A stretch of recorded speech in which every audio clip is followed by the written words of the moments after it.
கவனிங்க, இந்த தாழ்வான இடங்கள் நம்மை நம்பிக்கையற்ற சூழ்நிலைகளுக்குள்ளும் அப்படி ஆழ்த்தும் போது நாம் என்ன யோசிக்கிறோம்?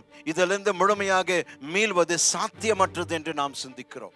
ஆனால் கர்த்தர் சொல்கிறார், நிச்சயமாக நான் உனக்கு விமோச்சனம் கொடுப்பேன். ஒருவேளை இந்த காலையில் யாரோ ஒருவர் ஒரு தாழ்வான இடத்தில் இருக்கலாம். துர்ச்செய்திகள் கேட்டிருக்கிறீர்கள், ஏமாற்றங்கள் உங்களுடைய வாழ்க்கையில் ஏராளமாய் காணப்படுகிறது. அந்த ஏமாற்றங்கள் எல்லாம் என்ன செய்திருக்கிறது? இந்த தாழ்வான இடத்தில் உங்களை வைத்து விட்டது.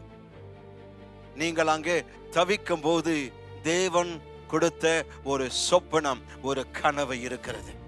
எப்படிப்பட்ட தாழ்வான இடத்தில் நான் இருந்தாலும் தேவனுடைய நோக்கம் கொண்டவனாய் இருந்தால், தேவனிடத்தில் ஒரு கனவு அல்லது ஒரு சொப்பனத்தை பெற்றிருந்தால், அது என்னை மீண்டுமாய் வெளியே கொண்டு வரும்.